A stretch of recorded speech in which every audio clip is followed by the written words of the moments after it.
श्रीलक्ष्मीरमणं पराङ्कुशमुनिं श्रीभाष्यकारं गुरुं श्रीकाञ्ची प्रतिवादिभीकरगुरुं श्रीस्वाम्यनन्तं वरं विश्वक्सेनयतीन्द्रदेशिकमुनिं श्रीरामकृष्णाङ्घ्रिपं नत्वा नौमि निजं गुरुं यतिवरं श्रीरामनारायणम्। बहुत ही विलक्षण बात है। कई बार हमसे लोग पूछ लेते हैं और कहते हैं, महाराज जी ये स्वर्ग और नरक इसका चक्कर क्या है? तो मैं बताता हूँ कि भाई नरक और स्वर्ग का कोई चक्कर नहीं है, वो तो परिणाम है। पाप के परिणाम नरक हैं और पुण्य का परिणाम स्वर्ग है। पुण्य रहेगा तो स्वर्ग जाएंगे, पाप रहेगा तो फिर नरक जाना पड़ेगा। तो फिर जब ये सामने बात आई तब तक दूसरा भक्त बोलता है, महाराज जी फिर तो चक्कर हो जाएगा। हमने कहा क्या चक्कर हो जाएगा? बोले तो फिर तो हम लोग कभी नहीं छूट पाएंगे स्वर्ग और नरक के चक्कर से। हमने कहा क्यों? बोले क्योंकि गीता में लिखा है कि कोई भी आदमी बिना एक कर्म किए हुए एक सेकंड रह ही नहीं सकता है।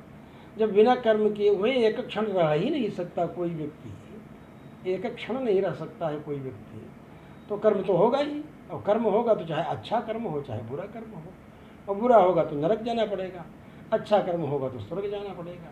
तो इन दोनों के चक्कर में तो रहना ही पड़ेगा। तो ऐसा कैसे हो सकता है? भगवान के यहाँ जाने का तो रास्ता ही नहीं खुलेगा। तो हमने कहा इसका रास्ता हमारे संहिता ग्रंथों में बतलाया है। अहिर्बुद्ध संहिता जैसे ग्रंथ हैं उनमें बतलाया, उपनिषदों में बतलाया है। न्यास विद्या के माध्यम से परमात्मा को हम प्राप्त कर सकते हैं।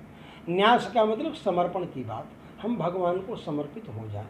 ये 3.5 हाथ की जो फैक्ट्री है हमारी शरीर वाली, जिससे कि मल मूत्र आदि माल प्रोडक्शन हो रहा है, बाल भी प्रोडक्शन हो रहा है, बाल का भी निर्माण हो रहा है, बाल की भी उत्पत्ति हो ही रही है, नाखून की उत्पत्ति हो ही रही है, पसीने की उत्पत्ति हो ही रही है।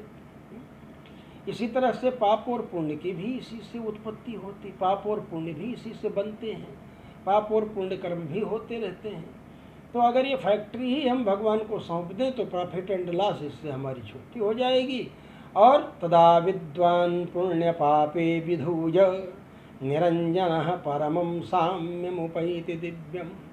तब विद्वान पुरुष जो है वह पुण्य पाप को समाप्त करके निरंजन मतलब कार्बन लेस हो करके भगवान के पास, अंजन कहते हैं कार्बन को, निरंजन मतलब कार्बन लेस, निष्कल्मश, बिना विकार के हो करके और भगवान के धाम में पहुँचेगा।